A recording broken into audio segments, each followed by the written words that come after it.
Hola chicos, ¿cómo están? Me presento, soy Sandra Macero, tengo 24 años, soy abogada, actualmente trabajo en la Dirección Provincial de Control Disciplinario y bueno, antes de iniciar esta clase me gustaría felicitarlos porque ustedes se han preocupado por su formación. Yo creo que es importantísimo que los políticos, además de tener buenas intenciones, ser honestos, también deben de preocuparse mucho por su formación académica. Y yo creo que este espacio, este programa, les va a permitir conocer y aprender muchísimo. En la clase de hoy analizaremos en breve qué es el principio de jerarquía de las normas jurídicas. Para entender la importancia de estudiar este tema hay que partir de la premisa de que el derecho se encuentra omnipresente en nuestra sociedad, desde los actos más importantes hasta los actos más simples y cotidianos que realizamos, como pagar la renta, pagar los impuestos prediales, respetar las señalizaciones de tránsito.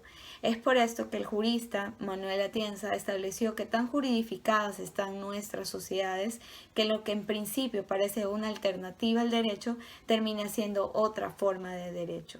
Es así que la sociedad evoluciona al igual que el derecho y por esto encontramos en las sociedades contemporáneas mayor número de instrumentos jurídicos y de allí parte la importancia de que nosotros conozcamos la validez, las características, la jerarquía y otros aspectos de las normas jurídicas que rigen en nuestro país. Antes de definir qué es el principio de jerarquía de las normas jurídicas, es necesario conocer los aspectos históricos de este tema. Y primero iniciamos estableciendo que el derecho no es un conjunto de normas jurídicas y ya, sino que es un sistema de normas jurídicas, de garantías, de principios, de reglas, lo que conlleva a que estas normas jurídicas no actúen de forma aislada, sino que operen en relación a las otras normas que forman este sistema.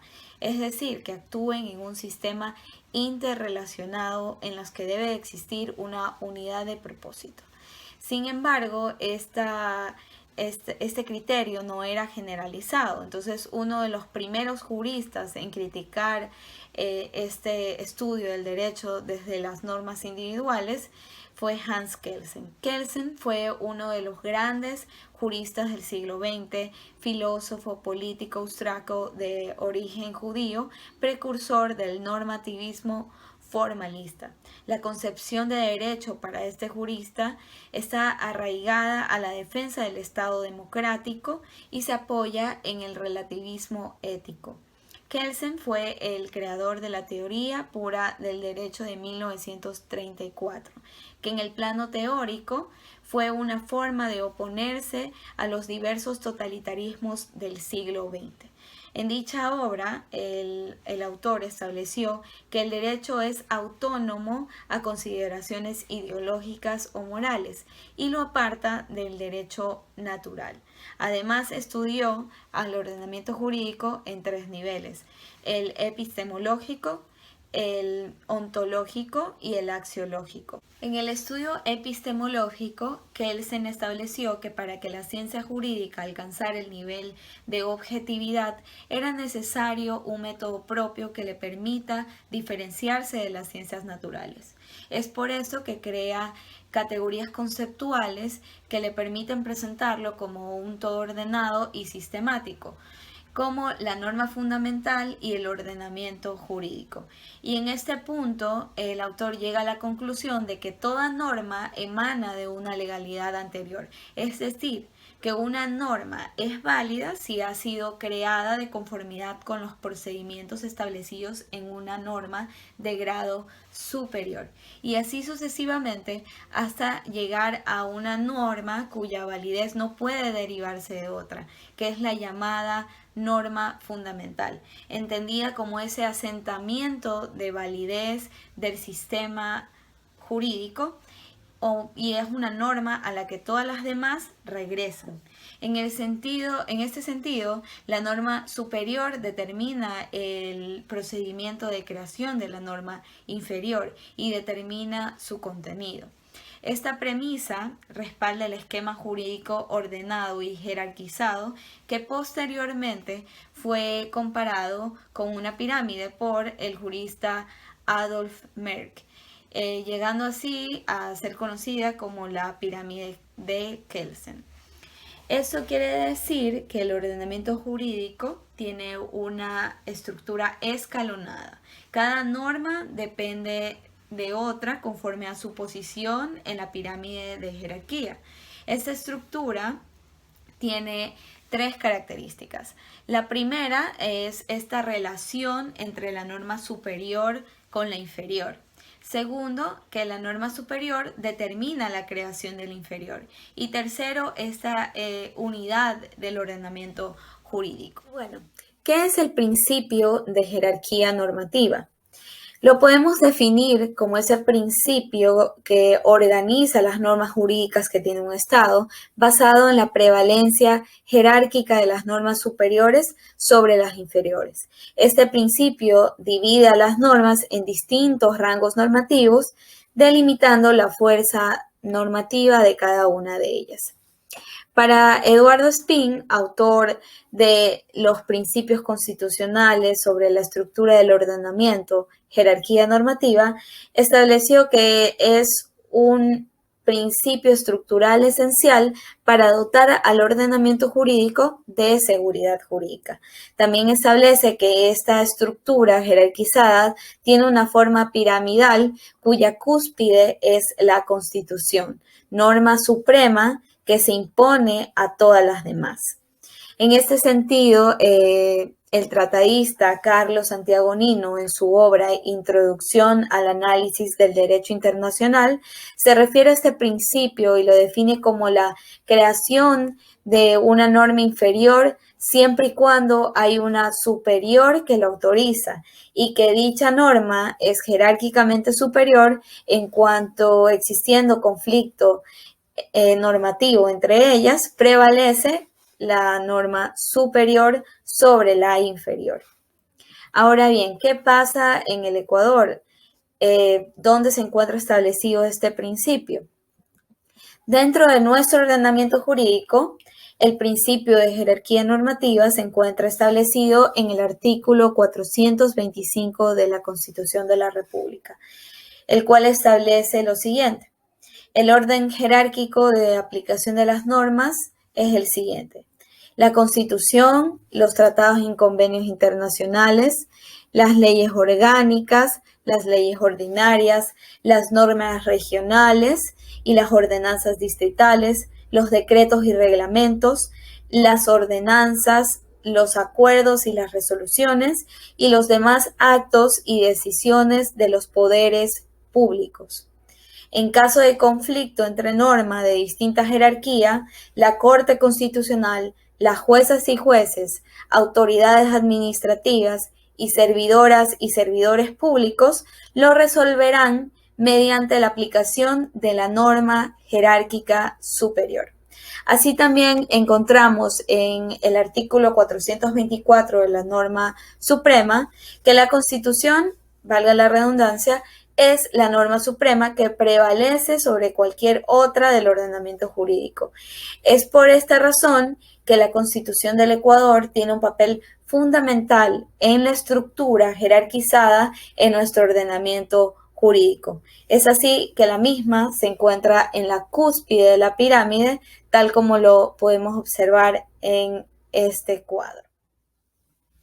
Ahora bien, ¿por qué existe esta relación entre la Constitución y los tratados y convenios internacionales?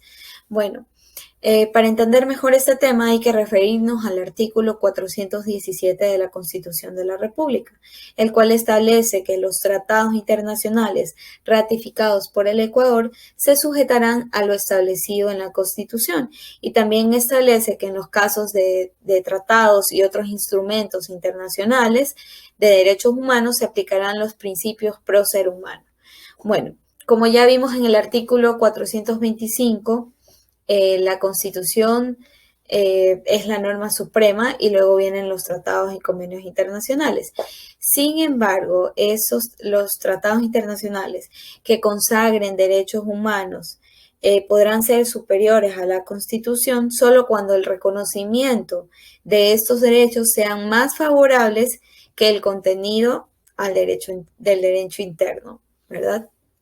En la Constitución encontramos principios generales de la organización estatal y de ella parten todas las demás leyes, las cuales deberán desenvolver y reglamentar los principios que sustenta la norma suprema. En la Constitución obviamente no podemos encontrar todos los preceptos jurídicos relacionados a la organización estatal. Constan únicamente los más importantes, los principales, como la fuente de poder de órganos estatales, distribuyendo sus funciones y competencias, formando la estructura básica del Estado. Por eso es de suma importancia que este escalonamiento de las normas en sus distintos niveles forme un solo sistema interrelacionado en el cual las normas que lo conforman guarden una estricta y perfecta concordancia con la Constitución, que es nuestra norma suprema. Bueno, chicos, luego de lo analizado, aspectos históricos, conceptos, podemos concluir que la pirámide de Kelsen constituye una representación gráfica de este principio de jerarquía normativa, el cual establece que las normas de jerarquía superior prevalecerán sobre las inferiores, ¿verdad? También revisamos el artículo 425 de la Constitución, el cual establece este principio, el ordenamiento jurídico del Ecuador, y también establece que en caso de que exista un conflicto entre normas de distinta jerarquía, la Corte Constitucional, las juezas y jueces, autoridades administrativas, servidores públicos resolverán este conflicto en base a la aplicación de la norma jerárquica superior. En cuanto al reconocimiento de este principio, ya sabemos que la Constitución es clara, revisamos el artículo 425, el 424 también, que establece que la norma suprema es la Constitución. Bueno, pero aparte de este reconocimiento teórico, ¿qué pasa con la aplicación del principio de jerarquía normativa en nuestro sistema jurídico? ¿Será que se aplica o será que muchas veces estamos ante una inversión de esta pirámide en la que ciertos decretos, ciertas leyes van en contra de la Constitución? Bueno, les dejo esta interrogante y también es importante que ustedes conozcan que la Corte Constitucional, como máximo órgano de interpretación de la norma constitucional, está facultada para declarar la inconstitucionalidad de las normas que se encuentran en contra de los preceptos y principios de esta norma suprema, ¿verdad? Y como efecto de esto, su invalidez, ¿verdad?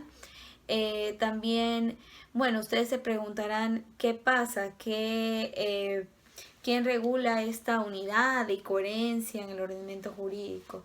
Bueno, podemos revisar el artículo 74 de la Ley Orgánica de Garantías Jurisdiccionales y Control Constitucional, el cual establece que el control abstracto de constitucionalidad tiene la finalidad de garantizar esta unidad y coherencia del ordenamiento jurídico. ¿A través de qué? A través de la identificación y eliminación de las normas incompatibles en razón de su fondo o de forma entre las normas constitucionales, los principios y preceptos constitucionales y las demás disposiciones que integren este sistema jurídico ecuatoriano. En el artículo 75 de la Ley Orgánica de Garantías Jurisdiccionales y Control Constitucional que estábamos revisando anteriormente, también establece que para ejercer el control abstracto de constitucionalidad, la Corte Constitucional será competente primero para resolver las acciones de inconstitucionalidad en contra de enmiendas y reformas constitucionales, resoluciones legislativas, aprobatorias de tratados internacionales, leyes, decreto de leyes de urgencia económica, actos normativos y administrativos con carácter general. Asimismo, la Corte será competente para resolver las objeciones de inconstitucionalidad realizadas por el presidente de la República dentro de un proceso de formación de leyes. Ejercer el control de constitucionalidad en los casos de proyectos de reformas, enmiendas y cambios constitucionales, convocatorias a referendo para reforma, enmienda y cambio constitucional, decretos que declara o se dicta en virtud de un estado de excepción, tratados internacionales, convocatorias a consultas populares, estatutos de autonomía y sus reformas, y también promover los procesos de inconstitucionalidad cuando en ocasión de un proceso constitucional encuentren la incompatibilidad entre la disposición jurídica y las normas constitucionales.